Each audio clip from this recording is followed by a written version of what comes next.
This is KGW News at Sunrise. People across the country took to the streets over the weekend calling for justice for Tyre Nichols. Body cam video showed 5 Memphis police officers beating him in the street. You'll hear from some local protesters coming up. Plus, it's miserable. I can't stand it. It's painful sometimes. That woman talking about what it's like living on the streets during this recent cold snap we saw over the weekend.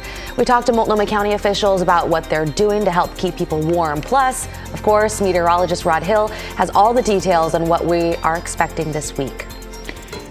And we're doing something sweet this morning, checking in on a bakery in uptown Vancouver known as Simply Sweet. So they've been a part of Vancouver for more than a dozen years. They've been in this spot in Uptown for 3 years over there on Columbia Street. They are best known, I'm told, for their cupcakes. And I'm looking forward at some point this morning to checking out and sampling some of those cupcakes. Chad Dehart behind the camera this morning. I will tell you right now off the top, Christine and Brenda, one of the reasons we're there this morning is so that we could have some sweet treats on the Sunrise Show to help celebrate that man's birthday. Oh, God, stop it. I was going to say this whole thing of planning cupcakes for my birthday was brilliant. Whoever came up with it. Brilliant. You're welcome. All right, let's get you outside and cheer us up as I show you the cold temperature map this morning. Skies are beautifully clear like they were yesterday. Now, the good news is the winds have really faded off. We're mostly light to about 5 miles per hour across the area. So you won't have as much of an added chill this morning as we did yesterday. Now, because of the lighter winds, temperatures were actually a good 5 to 6 degrees colder on average than 24 hours ago. 19 in Hillsborough now. The same up in Vancouver. Portland's down to 24 in downtown. It's also 24 out in Sandy. Salem, good morning, 22. Good morning, Dallas, 26. Good morning, Silverton, 23 for you folks out there. To your planner, it's just the cold, right? We will be warming 35 at noon. Yesterday, upper 30s. Today, I think we'll make it to 40 or 41. And then we really start to moderate out of this cold starting tomorrow. Of course, your complete 7 days coming up. Okay, thank you, Rod.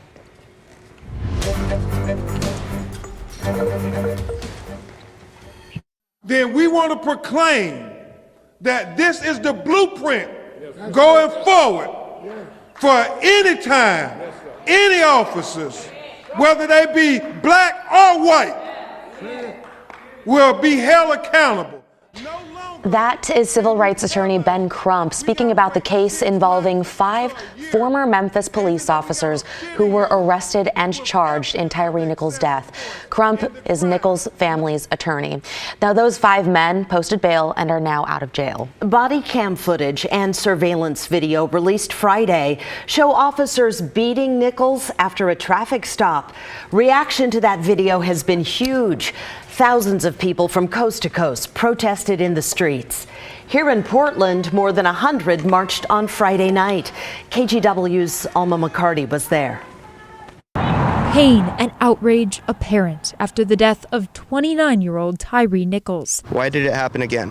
Why is it still happening? Why is it happening again? Why is it happening now?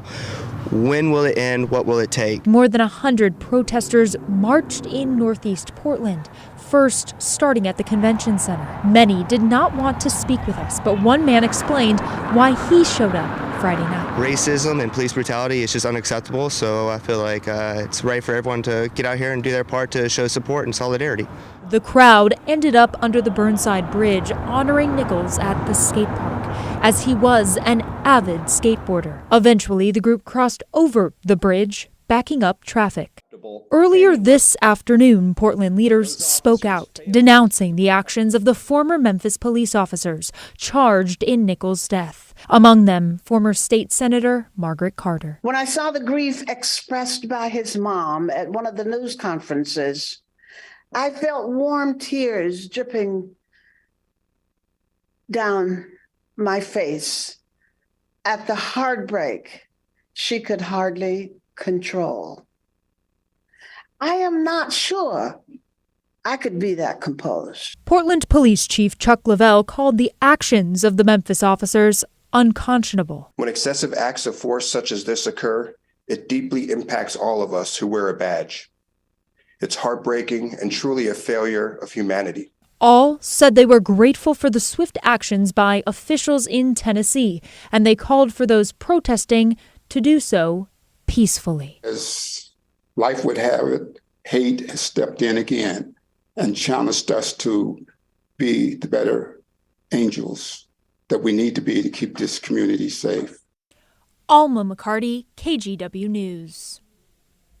Also over the weekend, members of the Asian Pacific American Network of Oregon held a community vigil to remember the lives lost during this month's mass shootings in California. The vigil took place yesterday in Southeast Portland, honoring the victims in the shootings at Monterey Park in Southern California and Half Moon Bay in Northern California. 11 people were killed and 9 more were hurt in the Monterey Park shooting. 7 more people died in the Half Moon Bay shooting. We value every life, and as a human and as a community member and as a social justice organization, we feel like these acts of violence are senseless, and that we're really here to honor those who are most impacted by this violence. During yesterday's vigil, there was an opportunity for people to express themselves through art, saying it's important to remind people they aren't alone during tragedies like these, and there is community support.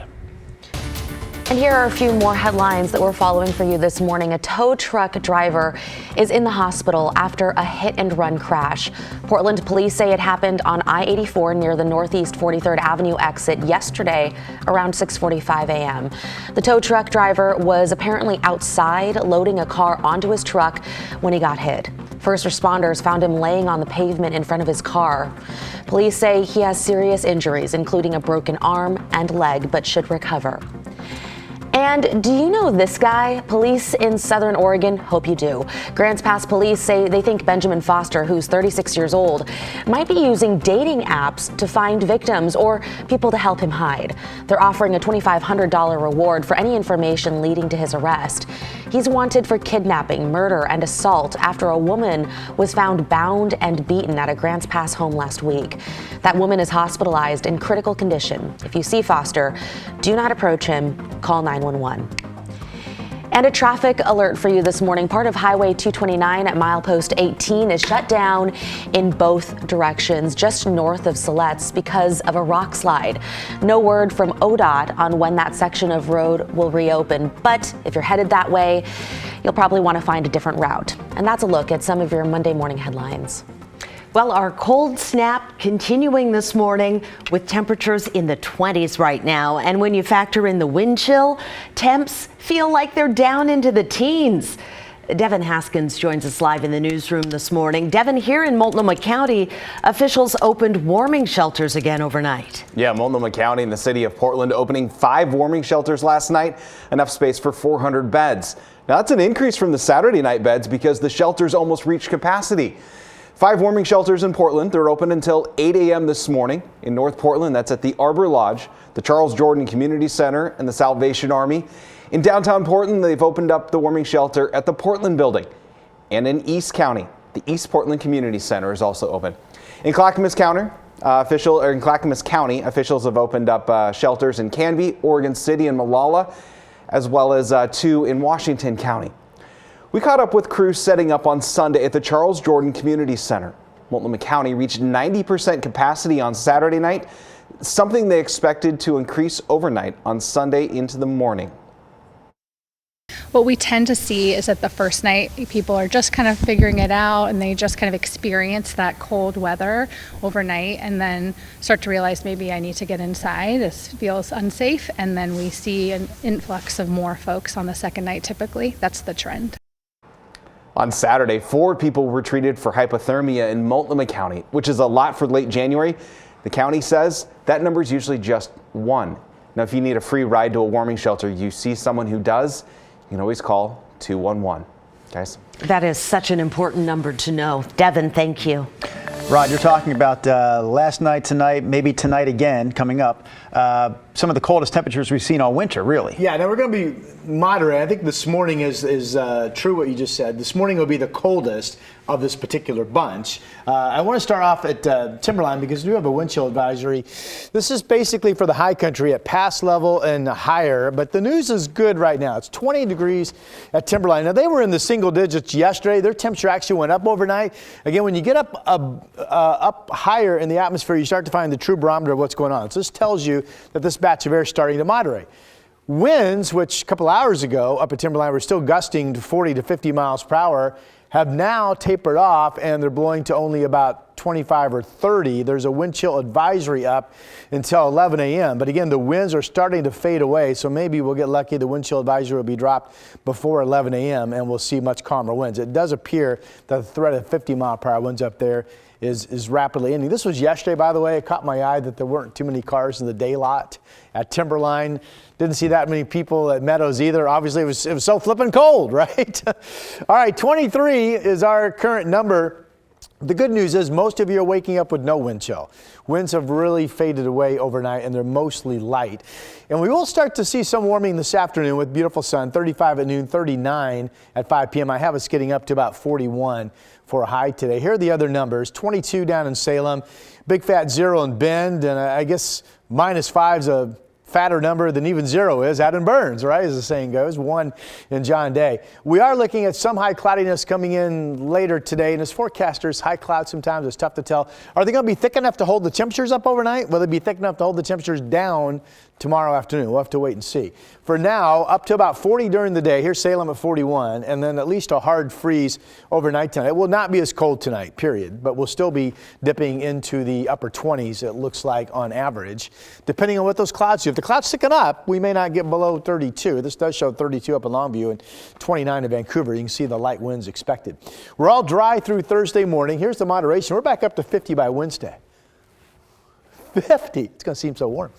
All right, then we have rain showers coming in Thursday. Right now it looks like late day into Friday. There's a little low that could be vigorous enough to kind of jolt a little shot of some gusty south winds Thursday night into Friday. And that's really the only thing I'm watching. Again, bundle up. If you're going to be driving your car this morning, it's a good idea to make sure you throw in a heavy coat or blanket because if something should happen, you'll need a way to stay warm. That's the forecast. All right, more from Rod here in about 8 minutes.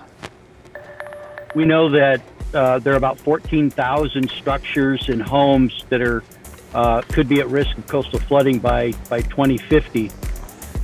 We've talked quite a bit already this month about the king tides. Coming up next year on Sunrise, we're going to hear from experts with the Washington Department of Ecology talking about how king tides could affect us here over the next few decades. Again, that story is next here on Sunrise.